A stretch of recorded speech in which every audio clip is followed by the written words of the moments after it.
240페이지를 보십시오. 그게 이제 밑에서 여섯 번째 줄부터 공부하도록 할게요. 이와 같이 240페이지 밑에서 여섯째 글에 이와 같이 연민과 방편과 보리심을 늘 공경이 오랫동안 수행한다면 차츰차츰 단계대로 의식의 연속적 흐름에 매우 청정한 순간들이 일어나. 요 이야기는 이제 연민은 이제 이기심을 없애는 거죠. 방편은 이제 깨달음을 얻는데 그 힘을 보태고요. 그리고 이제 보리심은 이제 깨달음을 얻고자 하는 의지가 담겨져 있습니다. 그 이유는 중심을 구제하기 위해서. 요 세 가지가 이 세 가지를 널리 수행을 하게 되면 이제 의식의 연속적 흐름이 매우 청정한 순간들이 일어난다 했어요. 이 말은 여기에 이제 잘 쓰지 않는 용어가 의식의 연속적 흐름이에요. 이거는 심상속이라고 그러지 않고 식상속이라고 보통 얘기합니다. 의식할 때 식자 써가지고 식상속이라는 말을 씁니다. 그 왜 이제 그러냐면은 말라식과 아리아식은 잠재되어 있기 때문에 결과를 낼 수 있는 힘이 없어요. 그런데 이제 의식은 이 전후찰나로 이어지면서 인과를 분명하게 합니다. 그러니까 내가 수행한 만큼 결과를 가져오는 거예요. 그래서 인과 분명한 거죠. 그래서 이제 의식이 수행 주체예요. 그래서 이제 의식의 연속적 흐름이라는 말을 쓰는 겁니다. 네, 이런 용어는 잘 쓰지 않는 용어인데, 그래도 이제 좋습니다. 그래서 의식의 연속적 흐름에 매우 청정한 순간들이 일어나 수행자의 식상속을 완전히 성숙하게 할 수 있다. 그래 의식의 흐름이 굉장히 성숙해진다는 거죠. 의식이 끊어지지 않고 쭉 이어진다는 건데, 원래는 이제 전찰나의 마음이 사라지면은 후찰나의 또 의식이 일어나고, 후찰나가 전찰나로 의식이 사라지면 다시 후찰나 의식이 또 일어나고, 이렇게 이제 상속을 하는 거예요. 얘기하자면. 이 상속을 하는데, 이 상속하는 게 이제 의식은 보면은, 여러 갈래로 마음이 대상이 있는 쪽으로 계속 흘러가기 때문에, 하나의 그 대상의 연을 쭉 이어가지는 않아요. 얘기하자면. 그래서 이 마음이 의식이 상속을 한다고 하는 것은 일상생활에도 수행의 끈을 놓치지 않고, 연민과 방편과 보리심을 수행을 해간다. 이런 뜻이 담겨져 있습니다. 자, 마른 장작을 서로 비벼서 일어난 불이 나무까지 남김없이 태우는 것처럼, 그러면 이거는 이제 주관과 객관이 사라진다는 거죠. 나무가 타고 그 불을 일으키는 나무 막대기도 타니까요. 주객이 사라집니다. 그럼 깨달음이에요. 그래서 구경의 진리에 대해 수행을 해서 최상의 경지에 할 것이다. 그러고 나서 모든 망상 분별을 벗어난 출세간의 지혜,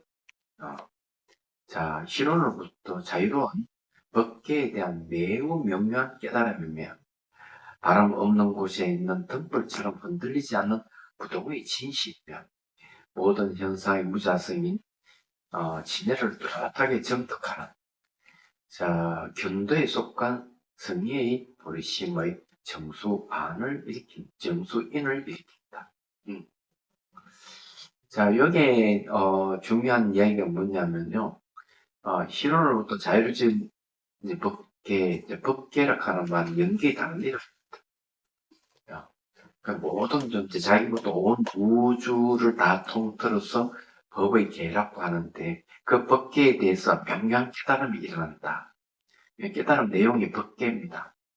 법계의 다른 이름 법성 또는 연기 이렇습니다. 그 부처님 깨달음 내용이 연기법이잖아요. 그래서 이제 희로로부터 자유로워졌다 하는 것은 이제 거짓된 것이 완전히 벗어났다는 거죠. 이게 깨달음 내용이에요. 그래서 그 상태가 마치 바람이 없는 곳이 등불처럼 흔들리지 않는 부동의 진실이다. 마음이 안 바뀐다는 거죠. 이 말은 뭐 다른 말로 하면은 망념이 하나도 없다. 대상에 반응하는 망념이 하나도 없기 때문에 깨어있는 상태예요. 그래서 이제 그 흔들지 않는 등불처럼 한 말을 쓴 겁니다. 그러고 이제 모든 현상의 무자성인 진리를 뚜렷하게 정독한다 했어요. 자체 성품이 없다. 왜냐하면 진리는 물질이 아니기 때문에 그렇고 호흡같이 텅 비어 있어요. 그리고 무자성이라는 말을 씁니다. 그런 걸 이제 정독한다. 이런 상태는 공성만을 인식하는 상태 이런 거예요. 무자성의 다른 이름이 공성이거든요. 진리의 다른 이름이 공성입니다. 그래서 공성만을 지각하고 있는 상태라는 겁니다. 그게 이제 견도예요. 도를 보는 단계에서 진성을 보는 길 이런 뜻이에요.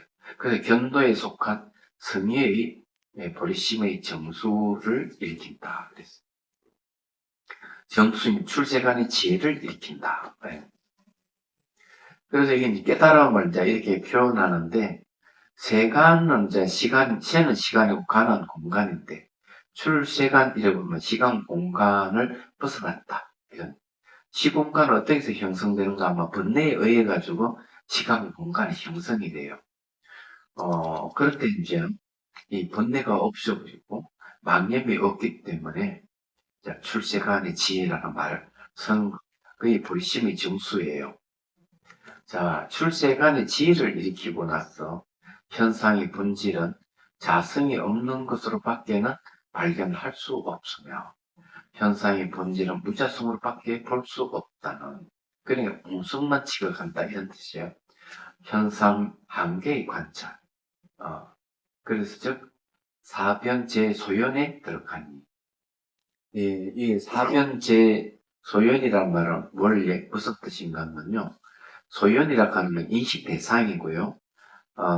사변제라고 하는 것은 물질의 모든 존재 근원입니다. 얘기하자면 물질의 그 끝, 이런 뜻이 있어요. 그래서 이게 물질이 완전히 그 깨뜨려온 그 끝을 인식 대상으로 하는 걸 얘기합니다. 거기에 들어가니 이제 제는 시간제자거든요. 그래서 이제 끝이라는 말을 쓰는 겁니다. 끝. 존재의 끝. 이렇게 생각합니다. 이제 존재의 끝을 대상으로 해서 들어가니. 열의 고귀한 가계, 열의 종성에 태어나는 것이며, 종성이라고 하는 것은 이제, 성종이란 말이거든요. 성종은 이제 열의 성스러운 종자라는 뜻입니다. 그게요. 거기에서 태어나는 것이며, 보살의 과실이 없는 단계에 들어갑니다. 세소의 모든 윤회의 길을 거부하며 보살의 법성과 법계를 이해하고 거기에 머무르며 보살의 초지인 화니지를 성취한다.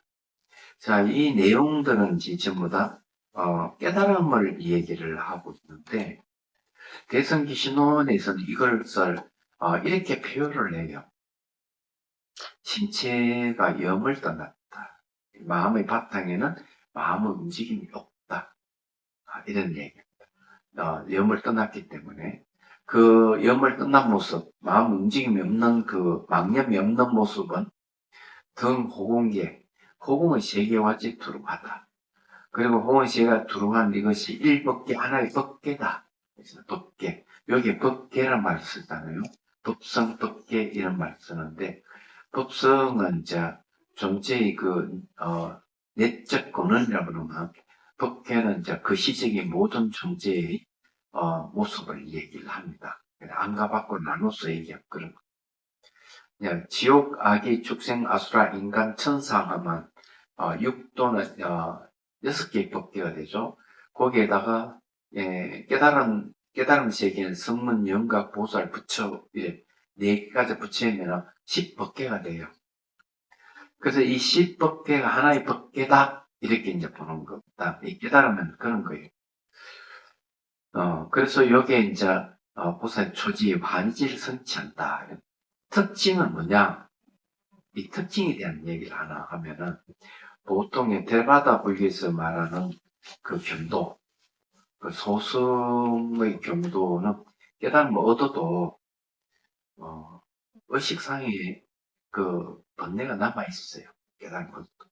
그래서 이제 그 수다원가를 얻고, 그 다음에 사담, 아남, 아랑가를 이렇게 얻어가면서 의식상의 번뇌가 완전히 제거.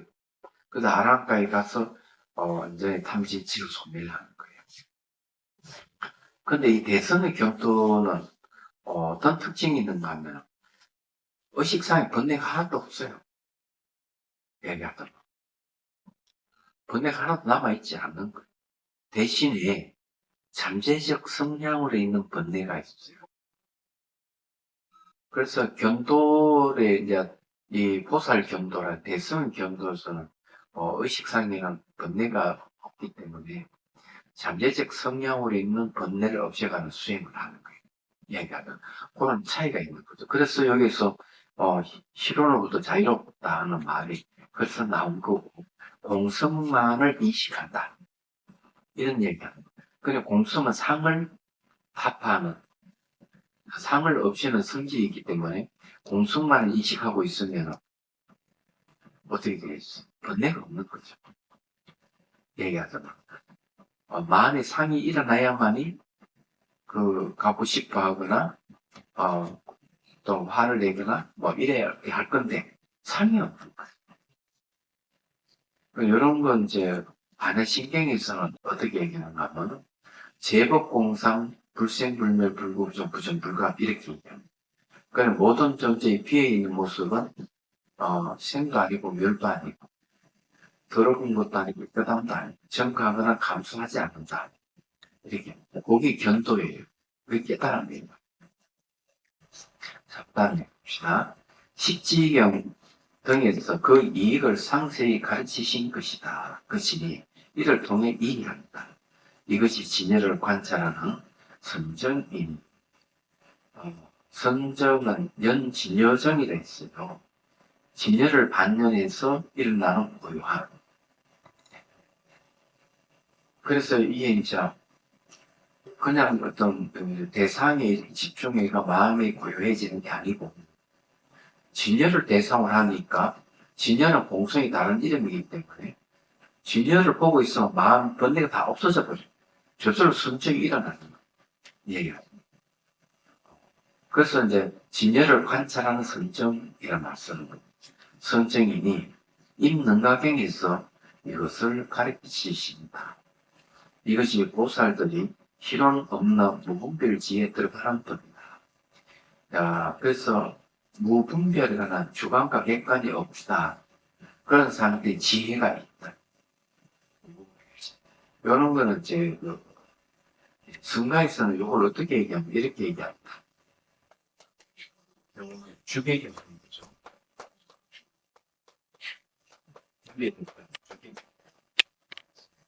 이걸 다른 말로 하면 성가에서는 공적 명지를 요 무분별이라는 말이나 공적인 말이나 같은 거예요. 연기는 신령스럽게 왔다.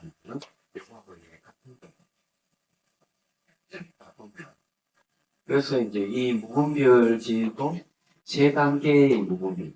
첫 번째 무분별지는 가행도. 가행도. 두 번째 무분별지는 견도예요. 세 번째 무분별지는 수도. 이렇게 되어 있는데, 깨달음은 바로 요걸리. 여기 이제 깨달음. 이렇게 돼 있어요.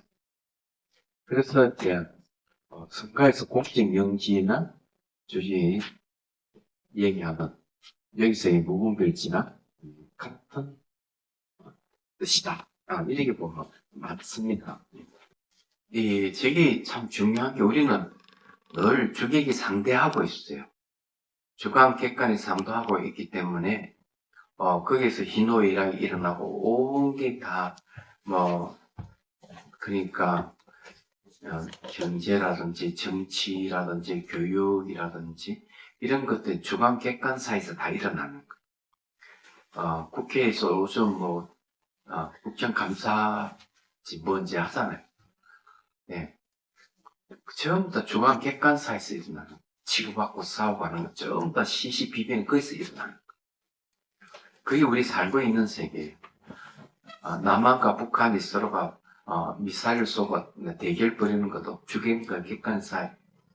우크라이나하고 러시아하고 좀 치고받고 하는 것도 전부 다 그런 주관, 객관에서 일어나는. 그러면 주객이 없다 이래버리면 이제 이 세상이 시비 분별하고 서로 무릎 꿇고 싸우는 세계에서 벗어나 버린다는 뜻이. 그 대자유를 얻는 거죠. 그럼 벗어나서 따로 있는 게 아니라 같이 시비 분별 속에 같이 살면서도 전혀 거기에 무리 들지 않는 자유를 누리는 거죠. 이 대단한 거예요. 예, 그런 깨달음을 얻는다. 이런 이야기입니다. 자, 그럼 이제 달라이 라마 스님의 이제 그 강의를 들어보도록 하죠. 이 카마라 실라의 이 말씀에 대한 이야기입니다. 241페이지. 어떤 사람이 불행에 빠진 것을 볼 때 우리는 연민을 느낀다. 그런 연민을 마음에 품는 태도가 매우 중요하다는 것을 반드시 이해하고 다른 방편들의 도움을 통해 이 연민의 마음을 강화해야만 한다. 네. 이 연민이 이제 불행에 빠지면 우리는 연민을 느낀다 이러는데 어느 스님이 그런 얘기했나? 어떤 지하철을 이제 타고 나오는데 한 여자가 급히 이제 계단을 뛰어 내려오는 거예요. 근데 보니까 이 운동화를 신는 게 아니에요. 얘기하자면 하이힐을 신고 뛰어 내려오는 거예요. 그러다가 탁 스텝이 꼬이니까 그냥 그대로 나뒹굴어져 버린 거죠. 그래서 그 많은 사람들 앞에서 그런 일이 벌어졌어요. 그래서 사람들이 어떻게 했을까? 네, 그러니까 얼른 사람들이 떨어지니까 바로 이렇게 부축해서 이렇게 세우는. 깜짝 놀래가지고 탁 세우는. 이게 연민이다. 이렇게 설명하시는 스님이 있더라고. 그러니까 같이 생각해보면 그 말이 맞는데, 거기 좀 공경에 취한 사람, 눈이 딱 보면서 바로 그냥, 이렇게, 다치지 않는지를 확인하고. 그래, 이게 이제 사람들은 기본적으로 가지고 있는 거야, 이게. 여기서 불행에 빠짐을 볼 때 우리는 연민을 느낀다는 말이 그런 뜻이고. 사람의 차에 밑에 들어가니까, 얼른가가 차체를 들어 올리잖아요. 여러 명이 가가지고. 그런 걸 얘기해. 근데 이런 태도가 매우 중요하다. 사회가 얼마나 건전하냐 하는 거는 이런 사람 얼마큼 많으냐. 이런 거예요. 한편은 연민이 없는 태도는 보니까 남편의 아내를 대낮에 살해하는 사건. 의첩증 때문에. 그래 또 데이터 폭력으로 결혼 안 해준다고 뒷공무에 데려가가지고 폭행하는 일부터. 이런 게 이제 연민이 결여돼서 오는 일. 연민이 품고 있는 사람은 당신은 결혼하지 않겠다 그러면 그냥 놓아주지 그것을 패겠습니까? 남편이 아내에 대한 연민을 갖고 있다면 그렇게 칼을 휘두를 살해를 하지 않을 것이다. 말하자면. 근데 연민은 탐욕과 분노를 없애요. 얘기하자면.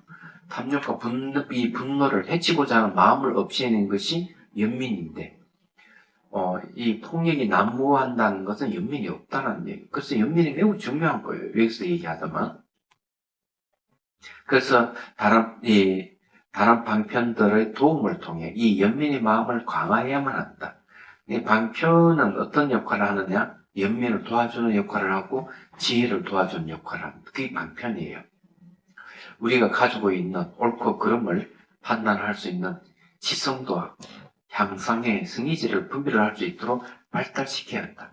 성의제는 그런 공성이 다른 이름입니다. 진열이 다른 이름. 다른 말로 말과 생각을 떠난 그 세계에 대한 이해를, 그런 분별을 향상시켜야 된다는 거죠. 자, 이런 목표를 성취하는데 복덕을 쌓고 업을 정하는 것이 필수적이다. 자, 이게 존재의 권위를 깨뜨려 볼 수 있도록 그런 분별을 할 수 있도록 발달시키고 또 방편과 연민을 향상시키고 이렇게 하려면 어떻게 해야 되느냐 하니까 복덕을 쌓고 업을 정화해야 된다. 이게 중요한 거죠. 복덕을 쌓는다거나 남을 도와주는 선행을 하는 거죠. 선행을 하면 저절로 뭐가 갖춰집니까? 연민심 생기죠. 선행을 하는 것은 안에 또 지혜를 도와주는 방편이 되죠. 맞는 얘기예요, 이게. 그렇게 하면 이제 지혜가 이제 갖춰지는, 제대로 이제 완성돼 가는 거죠. 그 다음에 업을 정화한다는 말은 무슨 말이냐면요. 업을 정화한다 하는 거는 신구의 3법이 있어요. 말하고 생각하고 몸을 움직이고 이걸 깨끗이 한다는 거죠. 이제 그런 입을 정화하는데 제일 좋은 방법은 경전을 독송하는, 그 다음에 부처의 명호를 외우는 것. 그래서 연부를 하는 거죠. 그러니까 부처님 명호를 부르는 입으로 그죠? 욕설을 한다도 이렇게 안 할 것이다 이게. 경전은 독송을 하게 되면은 특히 이제 한문은 원전을 보는 게 아니고 번역본을 봐요. 잘 번역된 경전을 읽으면 거기에 뜻을 이해하게 되죠. 그 경전을 독송하게 되면은 남림에서 뭐라고 얘기하는가 하면 업의 장애가 소멸한다. 제업이 없어진다. 이렇게. 그러니까 그거는 이제 신구 이해할 때 의업을 깨끗이 하는 방법이죠. 얘기하자. 근데 신업을, 몸을 깨끗이 하는 방법은 뭐냐? 그러면 실제로 봉사하는 걸 얘기합니다. 그러면 신업이 깨끗해진다. 그래서 이 신구의 삼업을 정화하는 게 필수적이다. 업이라 하는 행위라는 뜻이거든요. 행위. 말하는 행위, 생각하는 행위, 몸을 움직이는 행위를 얘기합니다. 자, 이러한 실천들이 성의제를 분별할 수 있는 지혜를 개발하는 데 결정적인 역할을 한다. 성의란 순수한 뜻, 이런. 순수한 뜻은 공성을 얘기해요. 죄는 진리, 이런 뜻이거든요. 네, 순수한 뜻의 진리, 공성을 얘기합니다. 그걸 이제 지혜를 개발하는 데 결정적인 역할을 한다. 이죠. 그런 반야의 지혜를 가지고 성의제를 거듭해서 검토하고 진여의 의미에 대한 올바른 지적 식별 능력을 개발해야 한다. 이런 게 이제 왜 중요하냐 하면은 사람들은 분별하지 마, 자꾸 분별하지 마라 이런 얘기를 많이 하는데 분별도 두 종류가 있어요. 분별하는 것 자체가 뭘 얘기하는가 하면 지혜를 얘기합니다. 사리 분별을 잘하는 사람 지혜가 있다고. 그걸 이제 나쁘게 쓰면 악지혜가 되고, 좋게 쓰면 선지혜가 되고. 그런 거. 지혜라고 하는 분별한다는 뜻이에요. 그런데 이분법적인 분별은 하지를 말아야 됩니다. 이분법적인 분별은 이제 바로 시비가 되고요. 여기서 말하는 이제 진여, 성의제라든지 이런 존재의 궁극적인 것을 분별하는 것은 도리어 분별하는 마음을 없앱니다. 멋지잖아요. 그러니까 판으로서 판을 제거하는 그런 것 되죠. 자, 그래서 이것이 현상의 진실한 모습에 대한 심오한 느낌을 일으킬 것이다. 현상의 참모습에 대한 분석적 접근 방식은 산매를 통해 정복되어야만 한다. 이 말은 뭔가 하면요. 이 현상의 참모습이 생리제이고 공성인데 그에 대한 분석적인 접근을 했다 했죠.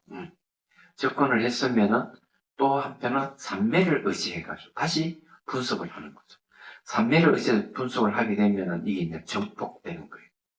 그게 질환 상수라고 합니다. 자, 그래서 연민의 수행과 공성에 대한 지식이 마음의 때는 제거할 수 있으며 일체시는 성취 가능한 것임을 수행자에게 일깨워줄 것이다. 일체 모든 걸 아는 지혜. 이게 이제 정각의 다름이 됩니다. 우리는 정각이라는 말씀, 바른 깨달음을 성취 가능한 것임을 수행자에게 일깨워줄 것이다. 이런 말보다는 일체를 아는 지혜는 성취 가능한 것임을 수행자에게 일깨워줄 것이다 하는 말이 훨씬 가슴에 와닿죠. 그 일체 모든 걸 아는. 그래서 부처님을 전지자라 그럽니다.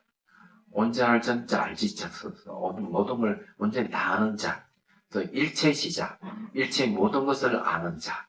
이걸 이제 그 깨달은 자를 그렇게 얘기하죠. 근데 이게 가능한 얘기다. 자, 어떻게 가능하냐면은 모든 현상은 공통되는 게 있어요.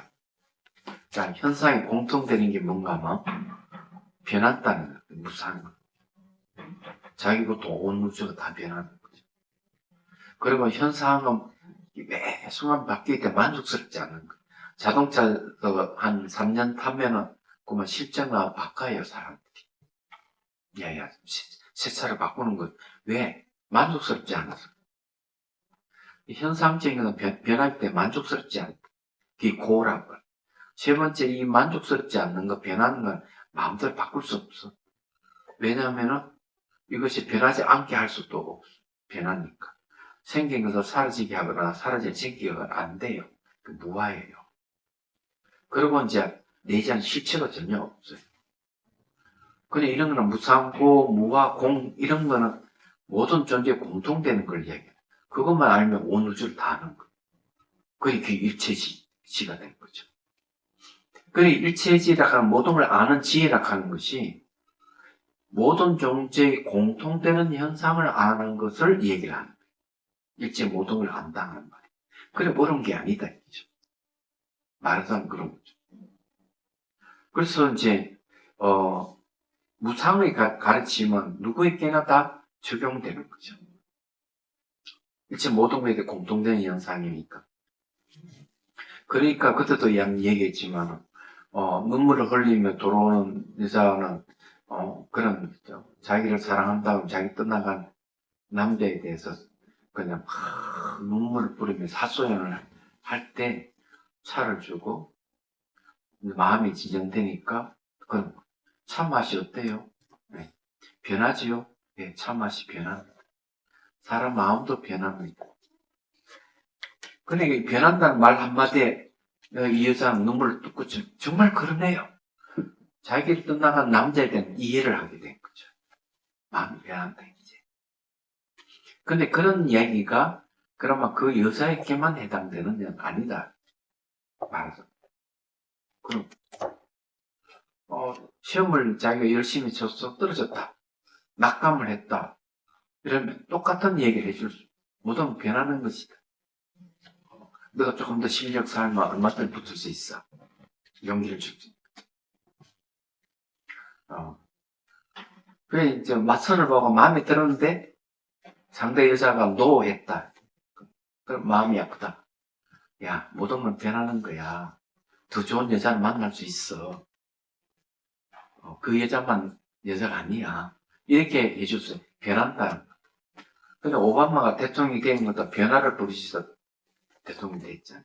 근데 이 변한다 하는 말은 모든 것이 전부 다 해당되는 거예요. 그래서 이제 존재의 근원을 표현하는 것, 모든 데는 공통되는 현상들을 뭐 다른 말, 단말, 또는 다른 말을 하는 이유가 거기 있는 거예요. 그래서 하나를 알면은, 하나를 제대로 알면은 천이고 만이고 다 꿰뚫어 볼 수 있다. 이렇게 하는 거죠. 그래서 일체시가 이 성취가 가능하다는 말이 그런 거예요. 자, 가르침을 오랫동안 실천한 뒤에 반야의 지혜를 보완해주는 연민의 마음을 토대로 삼아 수행자나 붓다의 지혜를 성취하기를 강력하게 기원합니다. 중생들의 행복을 위한 이런 영혼이 마음속 깊은 곳으로부터 진심으로 일어날 때 그런 보살이 될 것이고 대성 수행의 자량도 또는 자량위를 성취할 것이다. 자량이라고 하는 것은 복과 지혜를 쌓는 단계를 복을 쌓고 지혜를 쌓는 거죠. 복을 쌓는 것은 이제 선행을 하는 착한 행을 해서 복을 쌓고요. 지혜는 어떻게 쌓느냐? 법문을 듣고 법을 사유하고 내가 들었던 법문을 남에게도 이야기해주고 이러는 거예요. 그러면 이제 이 법에 대한 지혜가 날날이 이렇게 쌓여져 가는 거예요. 네. 그래서 여러분들이 지금 지혜의 자량을 좀 쌓고 있다 이래 보면 됩니다. 자, 자량은 식량이라는 뜻이거든요. 도는 길입니다. 이 자량도의 상중하 세 단계 가운데 하의 단계는 돼지 같은 발보리심 또는 줄여서 발심이라고 부릅니다. 네, 발심이라고 하는 건 보리심을 일으킨다. 이런 보리심을 어떻게 일으키느냐? 내가 깨달았어. 중생을 구제하겠다. 내 마음을 내는 게 발심이에요. 네, 그래서 이제 발심을 부른다는 거죠. 발심에는 22종류가 있다. 수행자는 연민의 결과로 보리심을 정량시키며 자신의 공성도 역시 강하게 만든다. 자, 발심이란 말을 보게 하면 줄을 보죠.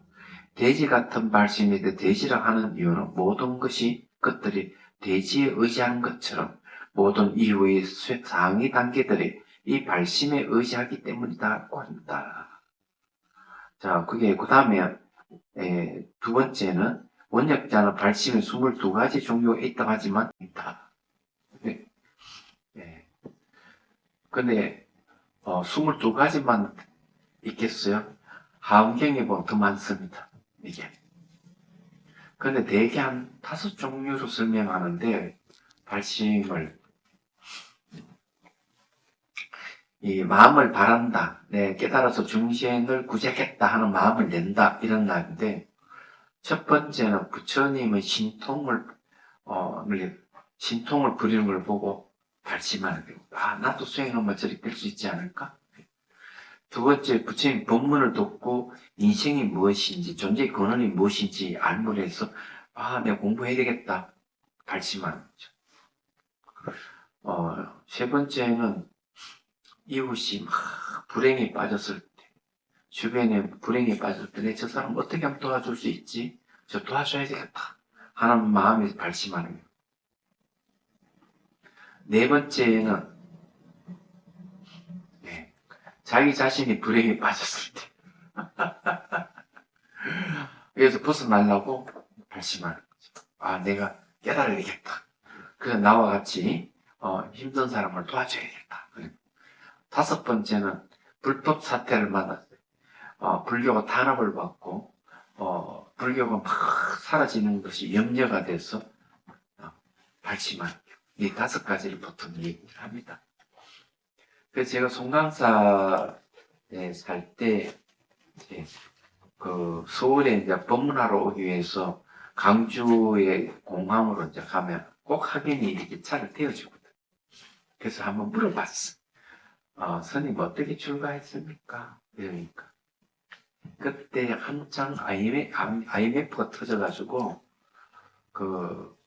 이제, 나라가 난리 났는데, 어느 날 TV를 딱 보니까, 서울역 노숙자에 대해서 반영을 해주더라고요. 저 사람 내가 어떻게 하면 도울 수 있지? 마음이 아프다. 그러면서 갑자기, 내가 출가를 하면, 훨씬 도와주기가 쉽지 않느냐. 이런 생각, 출가를 결심할 때. 시골이, 경산면, 자인면 사람인데. 그래서 처음에 어디 갔는가 하면 내가 며칠 놀다가 출가해야 되겠다. 그래가지고 제주도 갔대. 제주도 가다 며칠 놀다가 이제 그 어느 가람사랑 어전에 가서 어디에 출가하면 좋겠습니까? 이러니까 세 군데를 얘기해. 해운정사. 아마 그게 진짜 큰 스님 계시는 곳인지 모르겠어요. 안 그러면은 그 다음에 이제 해인사, 그 다음에 송강사 세 군데를 얘기를 합니다. 그래서 이제 해인사에 가야 되겠다 했는데 태풍이 불과 비행기가 대구공항으로 안 가는 거예요. 그래서 어쩔 수 없이 강주로 이제 갔어. 송강사 들러서 하룻밤 자고 해인사 가야 되겠다. 강주 내려서 송강사 하룻밤 딱 잤는데 송강사 너무 좋은 거예요. 뿅 가버린 거예요. 그 순간도 출발을 했어. 근데 이 내용을 잘 보면 어렵고 힘든 사람을 도와줘야겠다는 마음을 내면서 발심을 하게 되고 출가가 이어진 사례예요. 그래서 이제 상중하중 하단계가 이제 이 발심. 네. 그 다음에 이제 중단계는 그 다음에 읽어보고 또 얘기하죠. 수행자는 연민의 결과로 불심을 정장시키며 자신의 공성도 역시 강하게 만든다. 자신의 공성을 강하게 만든다 하는 공성에 대한 이해도를 향상시킨다 이런 말이에요. 사마타 명상은 공성과의 관계 속에서 수행하는 것이며 이 말은 공성을 알고 있는 의식을 집중 대상으로 삼는 것이 대성의 사마타 명상이에요. 말하자면. 그래서 이제 해심일경에 공성을 알고 있는 의식이 집중 대상이 된다고 분명하게 얘기를 하고 있습니다. 그래서 이 사마타 명상을 통해 공성에 대한 반야의 지혜가 일어날 때 그 사람은 가행위를 성취하는 것이다. 거기 가행도 세 번째 주에 가행도는 공성을 대상으로 하여 사마타와 비파사나 명상을 결합할 때 성취할 수 있다. 이건 지관상수라고 그러죠. 이 기록 공성을 명상으로 할 때만 성취되는 것으로 5단계에서 두 번째 단계에 있다. 첫 번째 단계의 자량위는 깨달음을 위하여 오랫동안 수행을 통해 복과 지혜의 자랑을 쌓기 때문에 붙여진 이름이다. 가행위는 공성을 대상으로 하여 사마타와 비파사나의 합의를 성취하였을 때 비로소 수행자는 지각인 현량을 통해 공성을 인식할 자세를 처음으로 갖추기 때문이다. 가행위는 다음과 같은 4단계를 거쳐 다음 단계인 견도, 통달을 나아간다. 4단계가 이제 난정, 세제 1입니다. 이것을 이 4단계 난. 이 단계는 견도의 무분별지, 불꽃의 징조가 일어나는 시기이다. 이 단계에서 수행자는 여여함에 대한 여여는 진여의 다른 이름이에요. 공성의 다른 이름입니다. 개념적 인식에 명확해지는 삼매를 새롭게 달성한다. 꼭대기 정자예요. 성근은 성냄, 어리석음 등의 쉽사리 사라질 수 있다. 이 단계에서는 복도의 뿌리가 구분해져서 더 이상 사라지거나 상처받지 않게 된다. 수행자는 성근이 사라질 것에 대한 걱정과 슬픔에서 해탈하게 되고 여여함에 대한 개념적 인식을 고양시키는 삼매를 새롭게 성취한다. 이 단계에서 수행자는 심한 공성에 대해서도 더는 두렵지 않고 공성에 대해 인내할 수 있게 된다.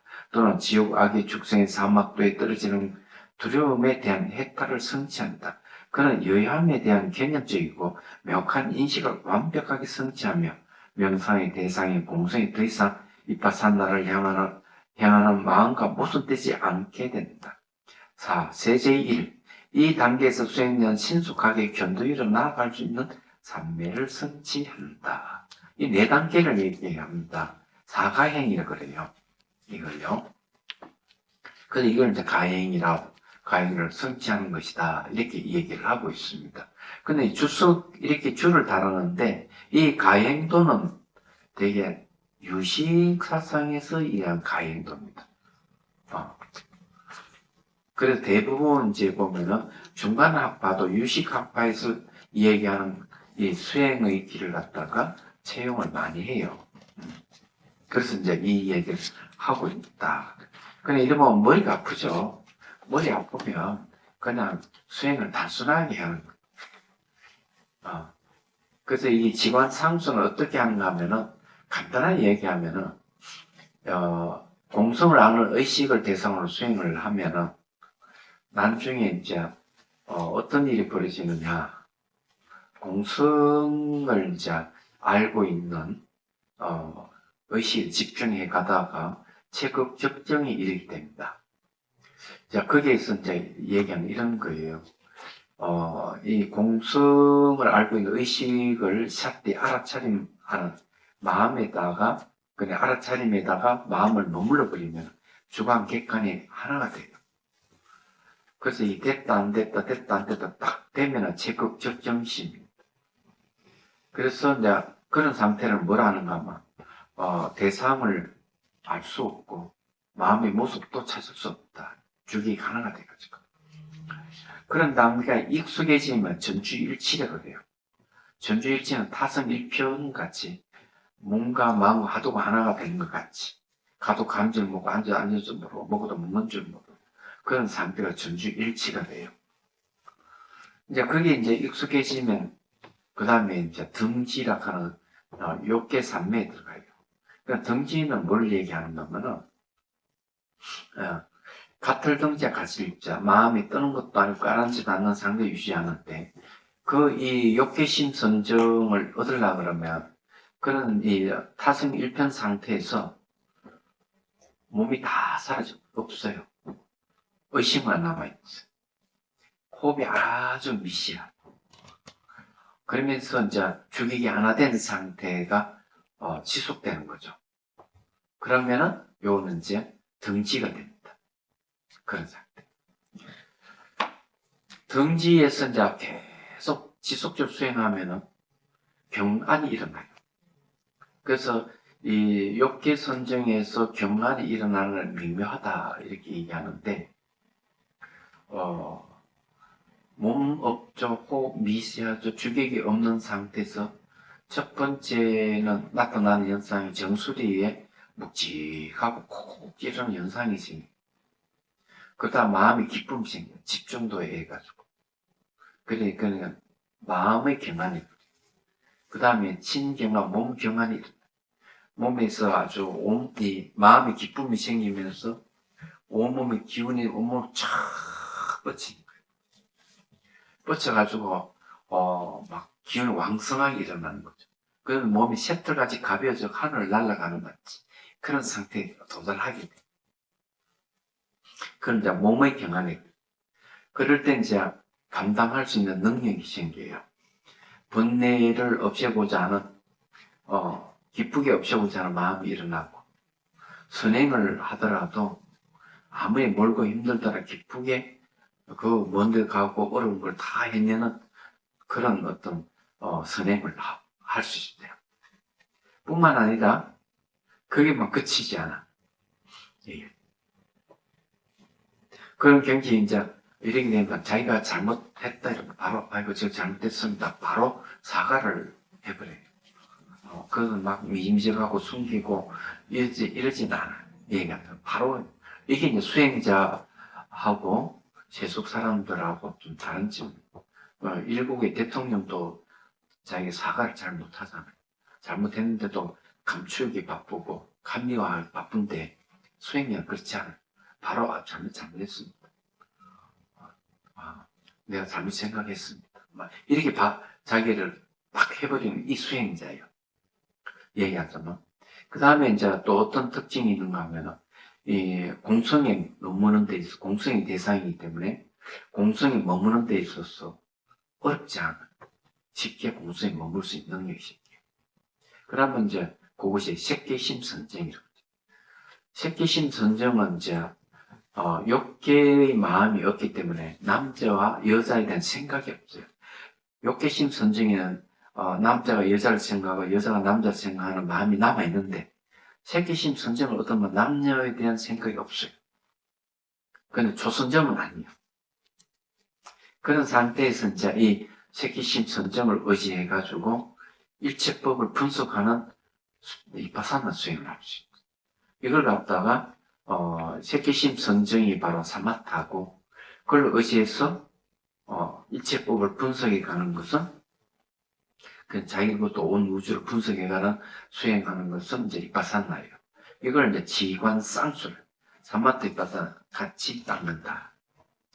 그래서 이제 이 선정 힘이 강하면은 이제 그 분석 사유하는 힘이 약해지기 때문에 선정 힘을 낮추고, 너무 사유하는데 너무 강해지면 선정 힘이 약해지기 때문에 또 이렇게 사유하는 힘을 낮추고, 이래서 사마타 이파사나를 아주 균등하게 가져가는 거예요. 이 시간상수. 그러다가 더 이상 사유할래 할 수 없는 경기에 이르게 되면 이파사나 결말이 또 일어나. 마음의 기쁨이 생기고 삼매가 일어나는 거죠. 얘기하죠. 그래서 이제 관삼매, 이파산 삼매에 들어가면 기존에 있는 삼마타 삼매와 이파산 삼매가 하나가 되면서 공삼매에 들어가면서 무분별지를 깨달음 얻어요. 또는 이제 점과 해가 원흉해져서 깨달음 얻는다고 원효스님께서 얘기를 합니다. 이제 그렇게 보통 가볍게 얘기를 할 수 있어요. 자, 244페이지. 명상은 방편과 반야의 측면을 절대적으로 동등하게 닦는 것이 중요하다는 것을 염두에 두면서 명상을 지속해야 합니다. 이 사마타 위파사나 수행을 통해서 수행자는 마치 맑은 물을 붓듯이 망상 분별을 일어난 이분법적 사고의 모든 더러움을 벗어버린 채 여여함에 완전히 몰두하게 된다. 이게 이제 아주 중요한 거예요. 이 방편은 이제 방편이 뭘 얘기하는가? 보시직의 인욕 정진 선정을 방편이라고 그래요. 그 대표적인 게 이제 선정이죠. 반야는 이제 반야바람이 반야고요. 그래서 이 선정을 얻는 건 사마타, 그 방편은 사마타, 반야는 이파사나, 이렇게 보시면 돼요. 그래서 이 사마타 이파사나의 수행을 통해서 하는 말을 쓰는 겁니다. 물에 물을 타면은 경계가 없잖아요. 그래, 그걸 이제 얘기하는, 마치 맑은 물에 맑은 물을 붓듯이, 망상 분별에 일어난 이분법적 사고의 모든 더러움을 벗어버린 채, 여여함에 완전히 몰두하게 된다. 공성에 대한 직접 지각을 성취하는 첫 번째 찰나에, 수행자는 견도의 단계를 성취한다. 이 깨달음이에요. 이런 공성에 대한 깨달음들은 보르신과의 합의를 통해서만 성취하는 것이기 때문에 우리가 소승이 아니라 대성수행의 길에 대해서 이야기하고 있는 것은 분명하다. 자, 이 깨달음인데 보르신과 합의를 했다. 그 왜 그런가 하면은 그 전에 발심을 했잖아요. 보르심을 일으켰다. 내가 깨달음을 얻어서 중심을 부지하겠다 하는 마음을 낸 상태에서 공성에 대한 깨달음을 얻었기 때문에 이 깨달음은 보르신과 합의를 했다. 이렇게 얘기를 하는 거예요. 그런데 공성이 뭔가 하면은 이 바로 보르심의 근원이에요. 공성이 이제 다른 말 평등이거든요. 그래서 불평등을 해소하는 힘을 가지고 있는 게 공성이에요. 그래서 남녀 불평등, 계층 간의 불평등, 인종차별 이런 것은 공성을 깨닫는 사람이 봤을 때 그 사람들 가만히 두지 않죠. 그래서 연민심을 일으킨다. 그리고 연민심의 한쪽 측면이 보리심이에요. 다른 한쪽 측면이 지혜고. 그러니까 이 연민과 지혜가 합일된 상태가 보리심이에요. 말하자면. 그래서 이 깨달음은 보리심과의 합의를 통해서만 성취한 것이기 때문에 우리가 소승이 아니라 대성, 수행의 길에 대해서 이야기하고 있는 것은 분명하다. 수행자가 통달위 또는 견도에 오르면 수행자는 보살십지 가운데 관이지라 불리는 초지를 성취한다. 오늘 다 못 끝내겠네. 이 단계는 무간도와 해탈도란 두 부분으로 이루어져 있다. 자, 무간도는 사이가 없는 길. 사이가 없다 하면 번뇌가 끼어들 틈이 없다는 뜻이 하나 있고요. 사이가 없으니까. 이제 사이가 있어 비치고 들어갈 자리가 없는 거죠. 두 번째, 사이가 없다 하는 거는 번뇌가 부서지는 거죠. 번뇌가 부서지면서 없어지는, 그 사이가 없어지겠다. 이런 뜻이 있는 거예요. 무간도를. 해탈도라 하는 건 뭐냐면은, 무간도가 손바닥이라면은, 해탈도는 손등과 같은 거예요.